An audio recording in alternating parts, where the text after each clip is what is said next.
it. But hello, everyone. I am out here waiting for my boyfriend. He's taking a walk, and we have been eating fried chicken all morning. So it was about a month ago, but he had this idea. He's like, hey, we should go to like all these different fried chicken restaurants.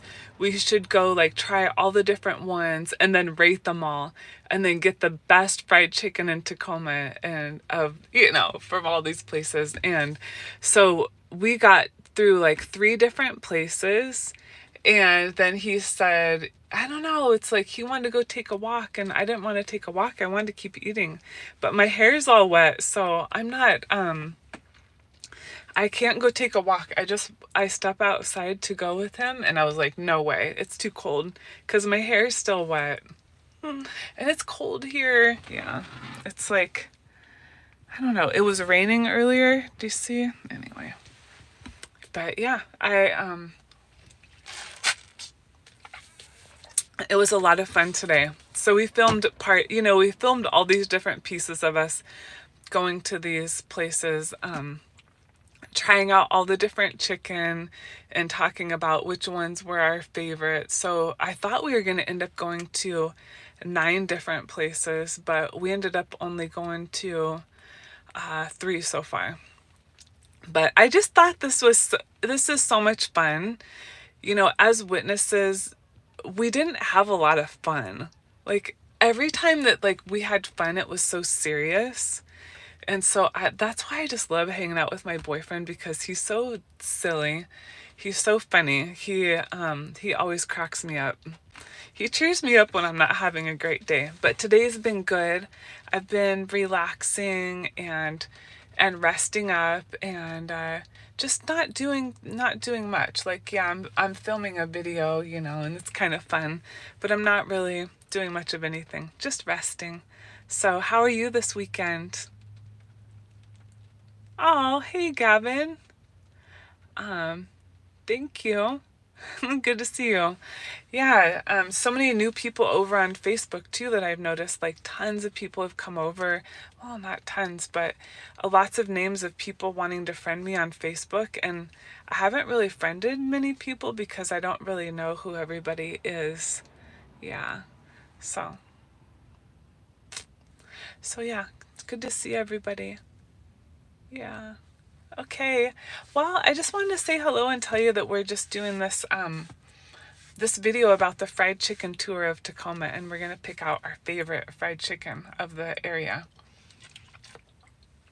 The next place that's on our list is actually a gas station, and we were just talking about how gas station chicken in some places is a real thing, like in Texas.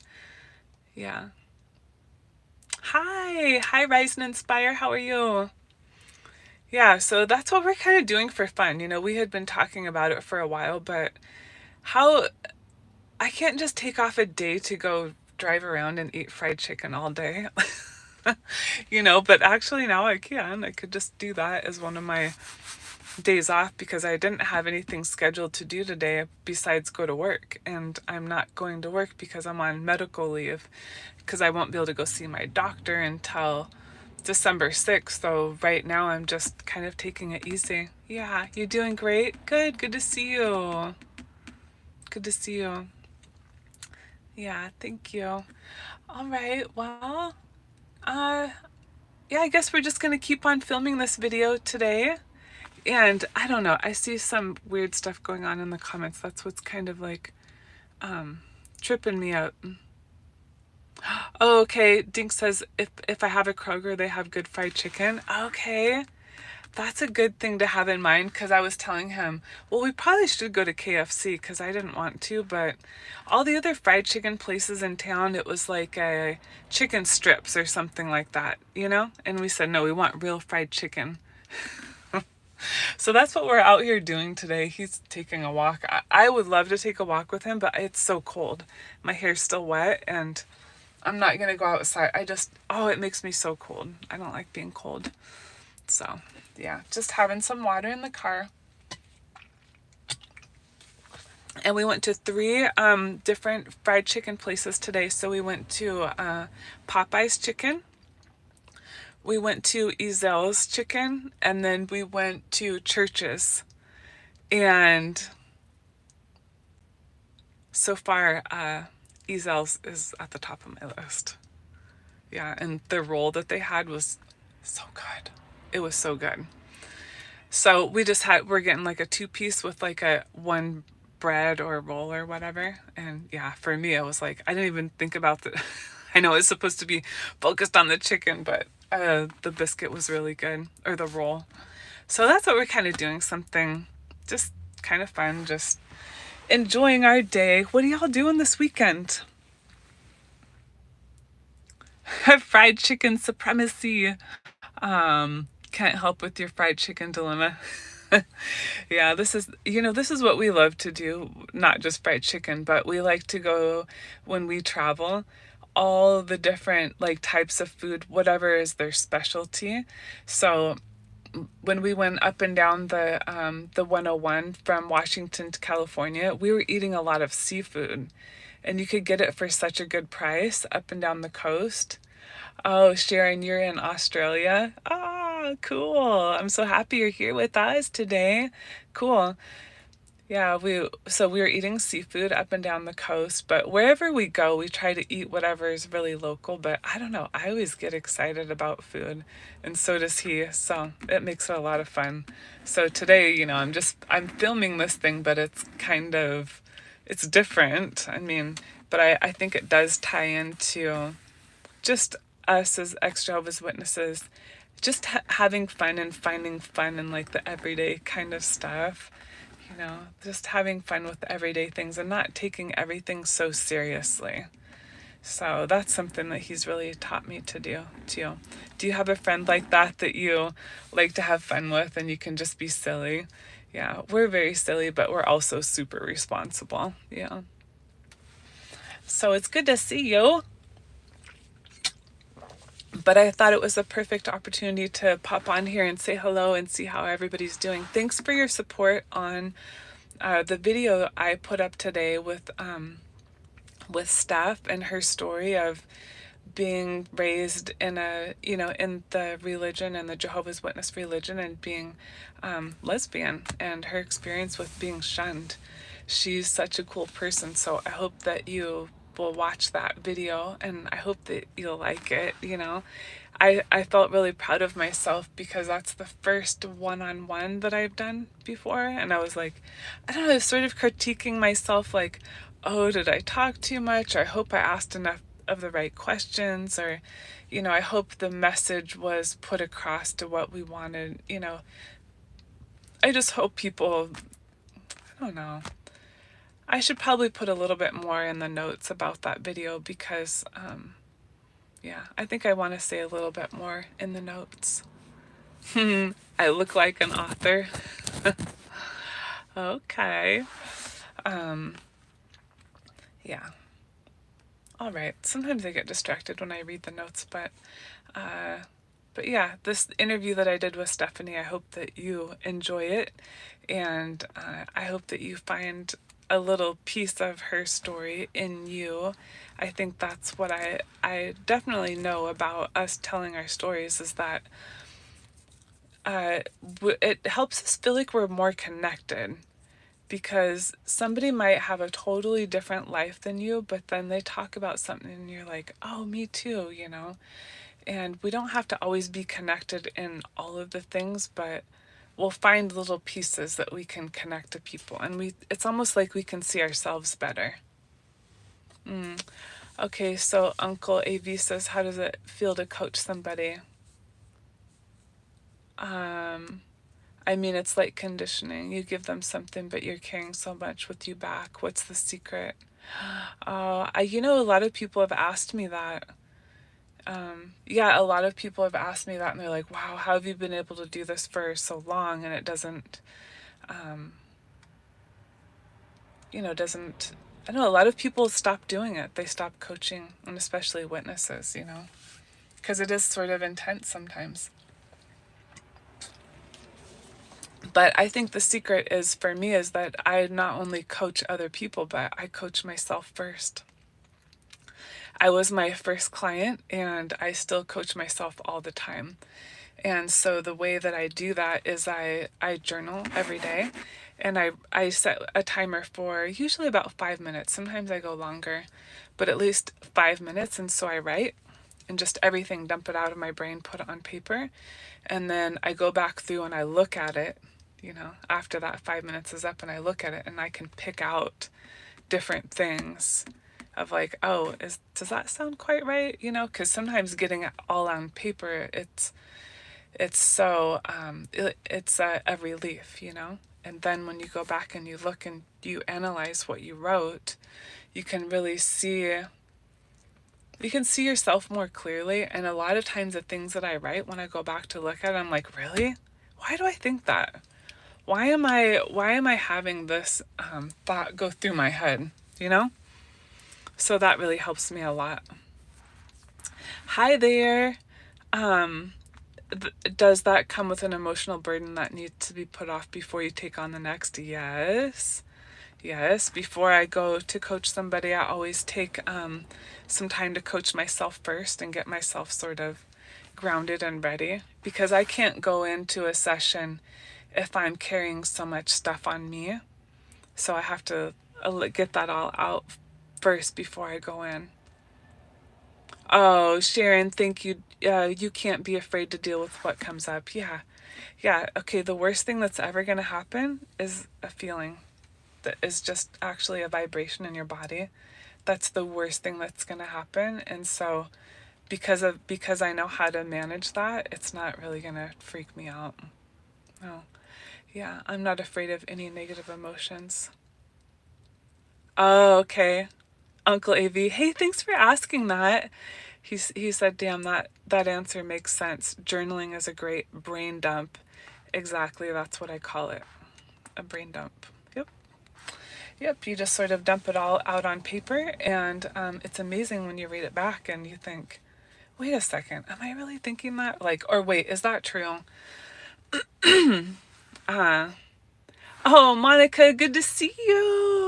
Good to see you, girlfriend. Yeah, Monica is an ex-witness and she has a new channel, so that's so cool. Have I ever coached somebody half-heartedly? No, I haven't. When I do something, I go all in. There has been times I had a client that I had to hold a lot of space for her.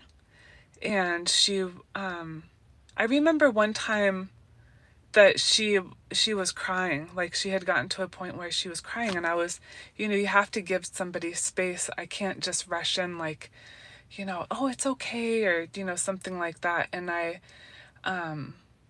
it wasn't my natural reaction. My natural reaction as a person would be, oh my gosh, come here, let me hug you, or like, oh goodness, are you all right? But as a coach, I know that it felt weird, and that's why I'm saying it. Like, it wasn't a half-hearted thing. It was just me being a coach where I had to give her a lot of her own space and room to process.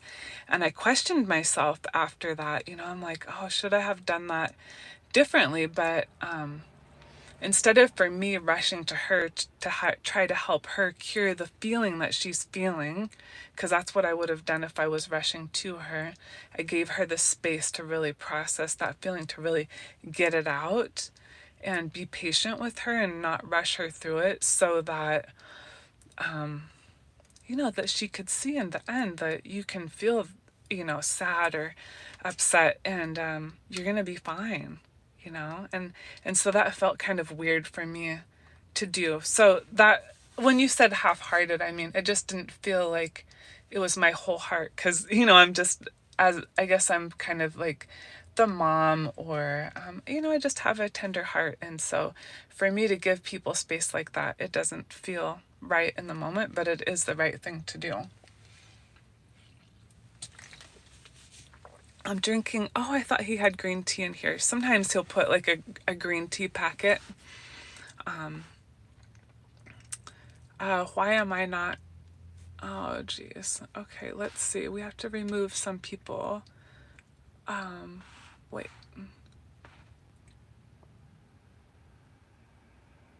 Okay, I had to get rid of somebody. Oh, thanks, Monica. I think you're amazing too. Hey, Jeff, thanks for coming back. I started a live and then I deleted it because I was like, this is, I don't know, something felt, I don't know if I wasn't ready or what. Okay, he said, Jeff said, I think sometimes not giving someone space, um, can be selfish in a way. Yeah, like we're rushing to them so they can feel better, so then we can feel better because it's so uncomfortable, right? Like, oh my gosh, they're crying. That's my boyfriend. Oh my gosh, you scared me. I'm on a live, love. No, it's too cold. I told him I'm not going. It's too cold. He doesn't get the message. Um, yeah, he says like a need to fill a void as opposed to allowing someone to space and process. There's a balance. Yeah, I think I just describe it, Jeff. It's like this feeling of, okay, if I can make that person feel better and stop crying, now I can feel better. And for me, when I was a young mom, I think I feel kind of terrible about this because I had my first kid at 20 years old, and I remember telling her like, shh, quiet, quiet, it's okay, it's okay, it's okay. I was always trying to calm her, and I hope that I've talked to her about that since, and I'm like, I'm sorry that I did that to you because I should have just let you cry. I shouldn't have tried to make you quiet because I felt, probably me as a young mom, like if my baby's crying, then that means there's something wrong with me. That makes me a bad mom, right? Yeah. Oh, Uncle AV, you're welcome. Always, yeah. I will always yeah, of course. No problem. Yeah. Monica, you say stay snugly warm our winter. Our winter is on our hearts. Yes. Monica, you're here in the PNW too. Where are you from? I'm outside of Tacoma, which is outside of Seattle. So where are you? Oh my gosh, I can't believe he's just standing out there. It's so cold. Too cold. But I do want to get out and get fresh air and everything. I'm on this medical leave right now. And it's been nice to just relax. And I don't know, we're just doing this fried chicken tour today. Yeah. Monica, you said you think that's residual from JW meetings because we always had to keep children quiet? Probably. You know what? You're right. Yeah. Yeah, you're right. That probably is part of it. Hmm. Yeah, because what did that say about you as a parent if your kid was acting up in the Kingdom Hall? My mom she would just show us a little wooden spoon. She'd be like, you know, like a threat or something. Oh, he's still waiting for me. I'm not going with you. It's too cold. Oh, I didn't bring a hat or anything. Um, oh yeah. So Monica, you know what? It's so crazy because with my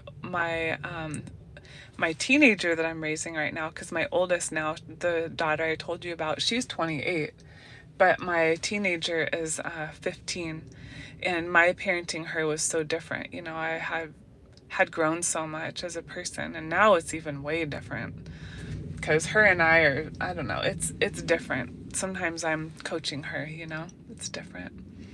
So Jeff says, in New York City, when it's cold, we say it's mad brick. That's cool.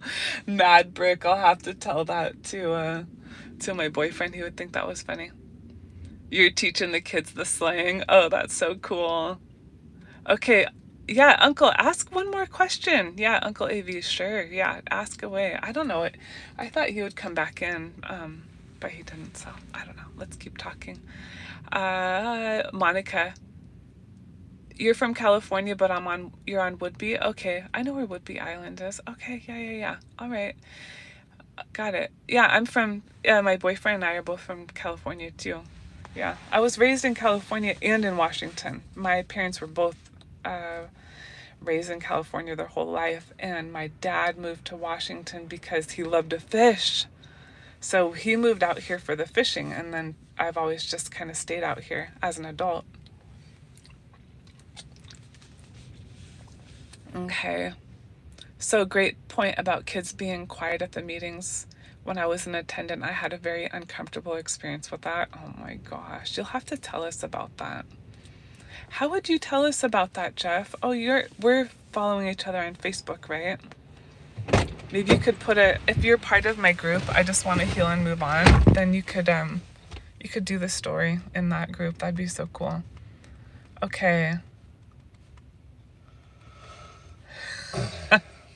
This is a funny comment. Somebody says, "You're too full of yourself. Everything is me, me, me, me, me, me, me, me, me, me, me."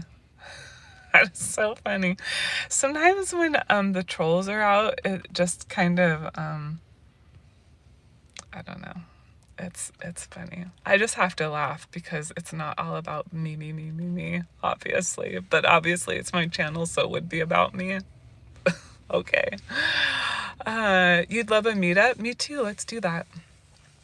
Okay, Jeff, yeah, check out my group. It's called I Just Want to Heal and Move On. It's on Facebook.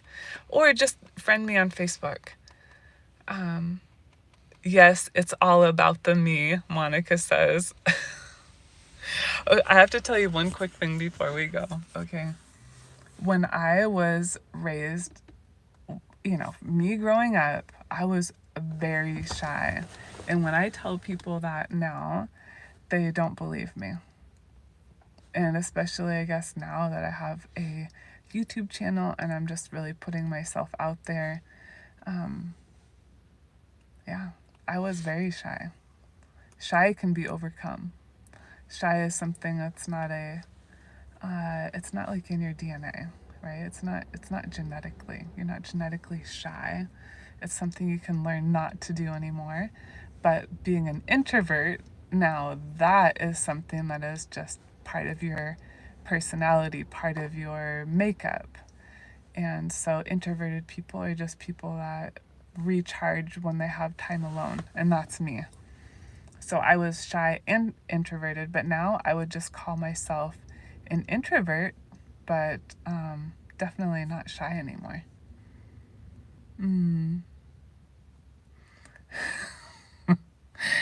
Sharon, you said, oh, you couldn't just be silly. Yeah, right. Oh my gosh. Okay, here's the question from Uncle Avi. He said, I wrote a fictional character, and in his perspective, I lost way too many people in my life. Real good men. A few of them. And now it feels like I'm losing my mind. I don't know what that guy's saying. Okay, Monica, you said you hit it on the head in another video. The JWs teach women to be small and to be in the background. Yeah. I mean, we were praised for it because we were just supposed to be the support. We were supposed to, how did they call it, Monica? It's been so long now. It's like, I don't even remember. It like, you're supposed to be the complement. Is that how they said it? Like, the man was just like the man, and then the woman was just his complement to help him be better. I don't know. Now just looking back after all of those years and just, I don't know, that was sort of my dream. That was my ideal, but we're going to talk about that more later because now I have such a different perspective. Yeah. In just, relationships and where I'm going with that. Oh, yeah. Oh, meetings aren't for small kids. When I heard the kids act up, the inner me said, let them act up. I know, me too. So this is so crazy because with my first two kids, I did take them to meetings at two different times in their life. But then with my 15-year-old, I took her to meetings for 3 years. But when I took her, she was acting up a lot. She's kind of she's a free-spirited kid. And so, but you know what? I just kind of let her be how she was because I think after that many years had gone by and me going back to meetings, it was like, I don't think that was right for me to, for the kids to get in trouble all the time. Yeah. So anyways, well, we got to go because we got to go to the gas station to get our chicken. Right? Mm-hmm. Okay. Are you waiting for me? Yeah, I'm not filming you.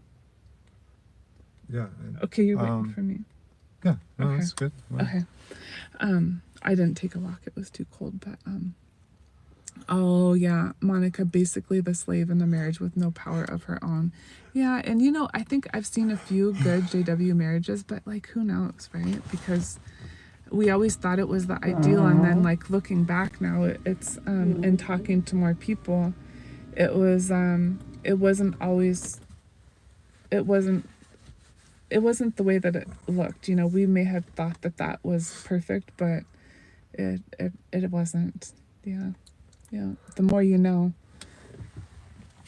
So, all right. Well, have a great day, everyone. We're going to go eat more chicken. And one of these days, I'm going to make this. I'll have to edit this video so I can make it, you know, all the different chicken places we go to. It'll be fun. All right. All right. Bye, everyone.